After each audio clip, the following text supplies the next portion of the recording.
This is Ivan Ivanov, and you are watching UFO Disclosure Bulgaria. We have the documents. We have the witnesses. True stories about UFOs, visitors from outer space, and other worlds.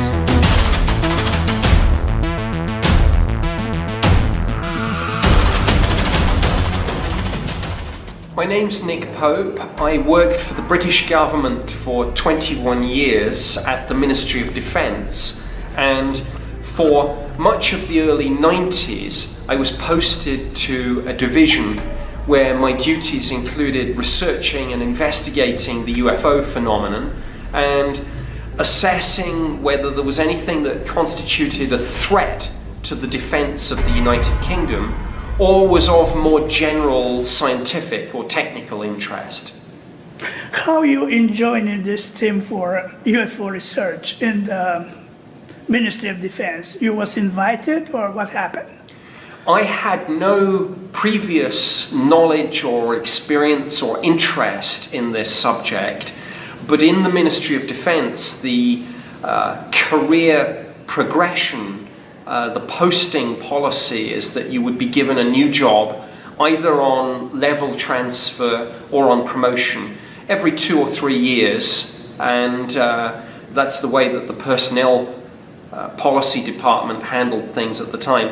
So in 1991 I was due for a move, and a number of positions came up and I was offered this one. I had just finished working alongside a particular manager in the first Gulf War, and he'd been impressed with my work. He had the vacancy and he said, "Do you want the job?" And I said, "What is the job?" And he said, "UFOs." And I said, "Well, okay, I will give it a go." So I was, I suppose, headhunted into that position. Have you heard before about UFO or? I had very little previous knowledge about this, and indeed, until I joined the Ministry of Defence, I had no idea that they even investigated the phenomenon. It was only one day when I was leafing through the telephone directory, which itself was a classified document, and it had all the names of the different personnel and a brief description of their duties, and I just accidentally turned to a page and it said UFOs, and I remember thinking at the time, oh, how bizarre that somebody is looking at that. And little did I know that a couple of years later I would be doing that very job. It's, I suppose, one of life's little synchronicities. So you work with a lot of documents, and I mean, they're not fake. There's a real story, right? Oh, every day at that job we created documents when we wrote up reports or we corresponded with other parts of the department, and now the British government is itself declassifying and releasing a lot of this material and sending it to the National Archives. And so when I talk about this, firstly, I'm not a whistleblower. I'm talking about this because the government has itself released this material. And secondly, and very importantly, this is a subject where, unfortunately, there are people who make bogus claims about their involvement with this subject, and there are people who fake documents. But fortunately, everything that I talk about can be checked on the website of the National Archives, and all the cases that I investigated, and of course a lot of documents that I wrote myself have now been declassified and released. So there is a paper trail that researchers can follow to piece together the story of the British government's UFO project. Do you know so far how many sightings you had in England? I mean, in the UK? The Ministry of Defence, over the time period that their UFO project ran, which was 1953 through to 2009, investigated around 12,000 cases, and the real figure, though, of course, is much higher. Those were just the cases that were reported to the Ministry of Defence, but other people would report to the media. Some people would report to UFO research groups and organisations, and of course, a vast percentage of people who see a UFO don't report it to anybody, either because they don't know who to contact or because they fear being disbelieved or ridiculed. So when I say that the Ministry of Defence had investigated 12,000 cases, we can only guess at the true numbers in the United Kingdom, but I suspect it's several hundred thousand. What happened in 1953, or just is a coincidence for Ministry of Defense to start these investigations for UFO? Something specific happening in 1953, or? The reason the Ministry of Defence UFO project started in 1953 was really in response to a big wave of UFO sightings that had occurred in 1952. And a lot of the witnesses, certainly in British cases, were actually military personnel. Royal Air Force pilots had seen objects that they were not able to identify. In some cases they had attempted to chase these objects, but the UFOs were faster and more maneuverable. And in some cases those incidents were also documented on military radar, and the radar operators simultaneously were tracking them. So there was very good, solid evidence.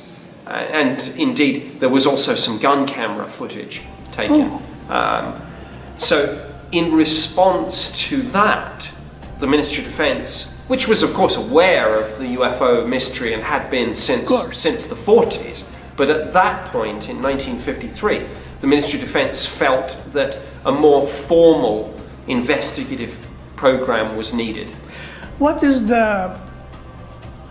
was that case who fascinating you investigated about UFO, or maybe something like that?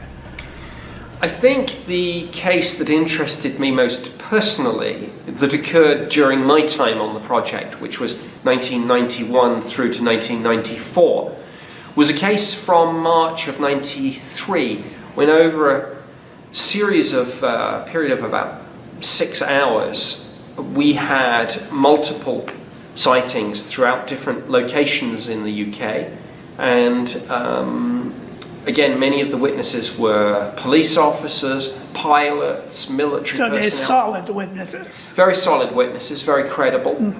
And 2 RAF bases, so the British Royal Air Force, Cosford and Shawbury, were directly overflown by a UFO. And one of the witnesses, who was a meteorological officer, described to me that this was triangular, midway in size between a C-130 transport aircraft and a Boeing 747, maybe no more than 200 feet above the ground, and almost completely silent. He just said that there was a low-frequency humming sound, very unpleasant, that he could feel reverberating through his body, but almost completely silent apart from that. He said this was moving very slowly, maybe no more than 30 or 40 miles an hour.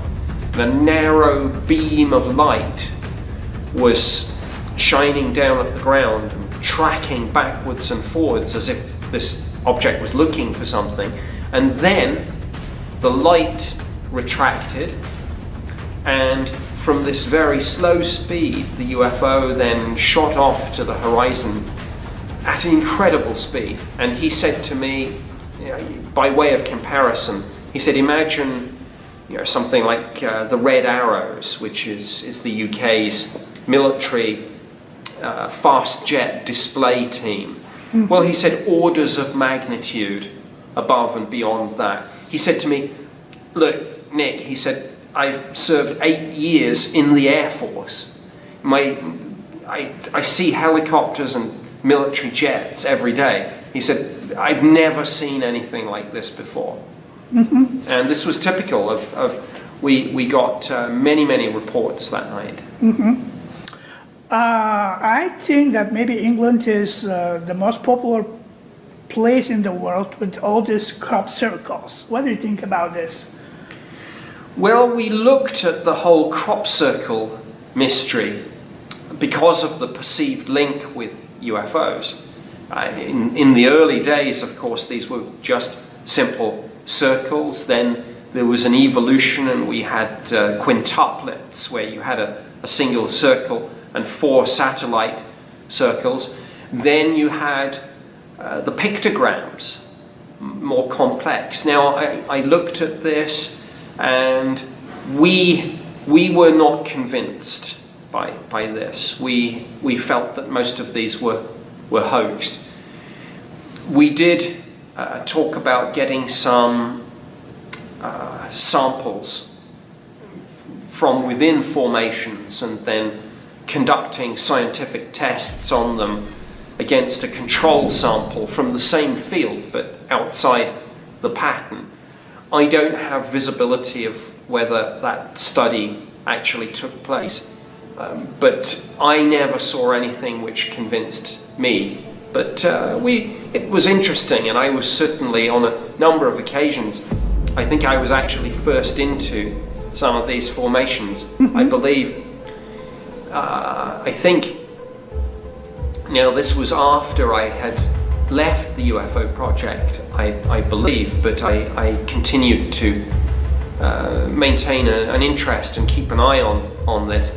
I think I was the first person to actually walk inside the Julia set, which I think was 2000, no it wasn't, it was 1996, just very close to Stonehenge, just off the A303, one of the big roads down to the west of England.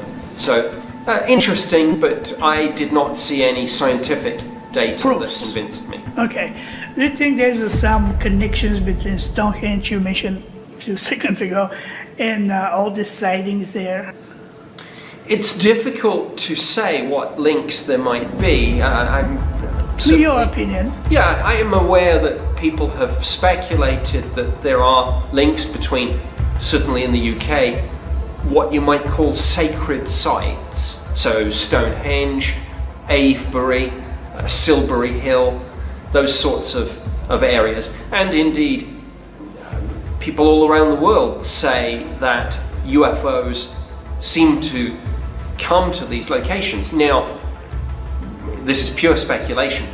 I've heard people say that there are energies, maybe earth energies, in certain locations, and that's why these sites were favoured by our ancestors as places of worship. And maybe that's why UFOs come too. But I don't have anything that would validate that from my Ministry of Defence research and investigation.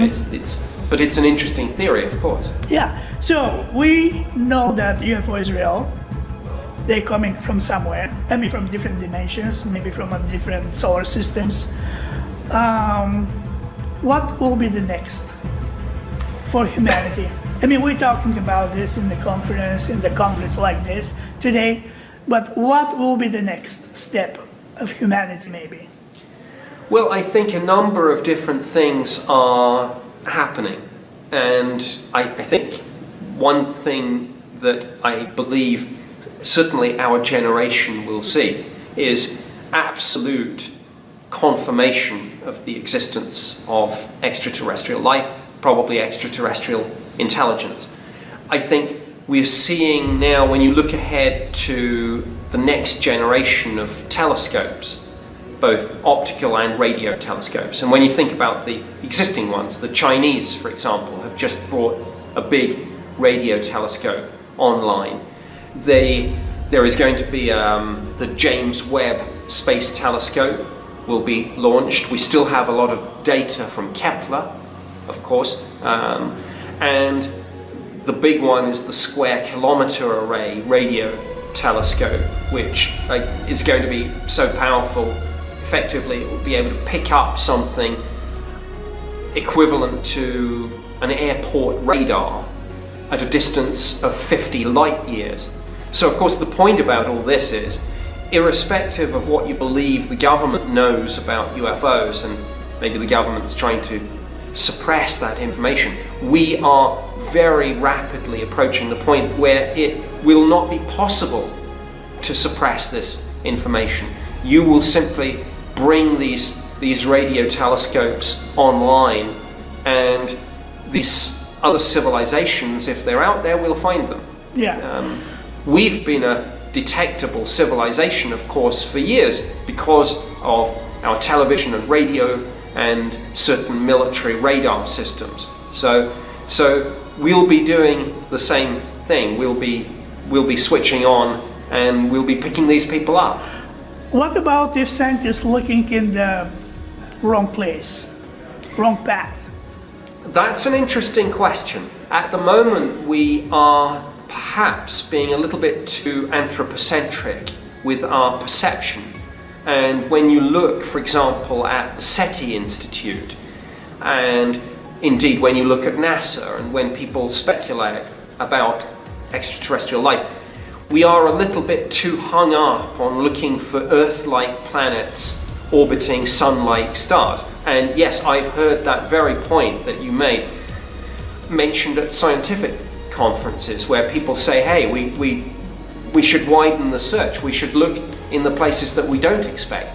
And one other point, any truly advanced civilization, and I'm talking significantly ahead of our level, will have huge energy requirements, and they will migrate to where they can find that energy. And one of the obvious places, of course, is in the vicinity of a black hole. So we should be looking very close to black holes, because truly advanced civilizations who will have unimaginable energy needs might go there to tap that energy. So that's a very good place to look. Who's going to make this disclosure? The scientists, the governments? The governments or the people? There are very few legal, actually there are no legally binding documents about who will disclose this. The SETI Institute and the astronomical community have what they call a declaration of principles that basically says that after the signal has been verified, if that's the way it's picked up, the scientist who makes the discovery, well, he or she gets to make the announcement. In reality, I suspect it would leak out on social media before that, and in reality, again, I suspect government would step in and make the announcement. And probably all governments would like to do it, but we have one interesting test case. A few years ago, when scientists believed they had discovered evidence of fossilized microbes on Mars, it was President Bill Clinton who made the announcement. So we have a model for what will happen, and that model suggests that it will be the President of the United States who makes the announcement. Do you think European Union is more open, and maybe now is the time to create project for disclosure, to investigate all this stuff and be more open to the public? I have long felt that UFOs, of course, it's an international issue. So many different countries have had their own UFO programs, but clearly there's a logic in collaborating, and maybe through a body like the European Union, but maybe through the United Nations. But this has been tried before, and frankly, the United Nations doesn't want this, and I'm not sure the EU does either. This is, we use the expression in the UK, it's a hot potato. Nobody wants to touch this. Right. It's toxic, this subject. I spoke a few years ago to the Malaysian astrophysicist who runs the United Nations Committee on Outer Space Affairs, and that's Dr. Mazlan Othman. And she said if the scientific community, or if nations want to bring this to the United Nations, don't come to us until you have a consensus. And so the UN doesn't want to sort out a whole group of countries with different agendas on this and different perceptions. So yes, it's a logical decision to give this to the EU or the UN, but they don't want it. Okay, the last question. The truth is out there, or the truth is here? Well, I definitely think the truth is out there. As to how much of it is down here, I think that remains to be seen, but we live in exciting times. We are seeing governments all around the world declassify and release UFO files and documents. We are seeing the next generation of telescopes, optical and radio, coming online, which will give us a window of the wider cosmos. And of course, we have genuine, verifiable whistleblowers coming forward talking about this. Not all the people speaking out are genuine, of course, but some of them are. And for example, Luis Elizondo, when he spoke about the Pentagon's UFO study, the New York Times fact-checked that, and the Pentagon, a spokesperson, did confirm, yes, we had that program. So a lot of things are happening. Truth is out there, and I hope it's here, and if not, maybe it's coming soon. Thank you very much for your time, Mr. Pope, and enjoyed the conference. The Congress. Thank you.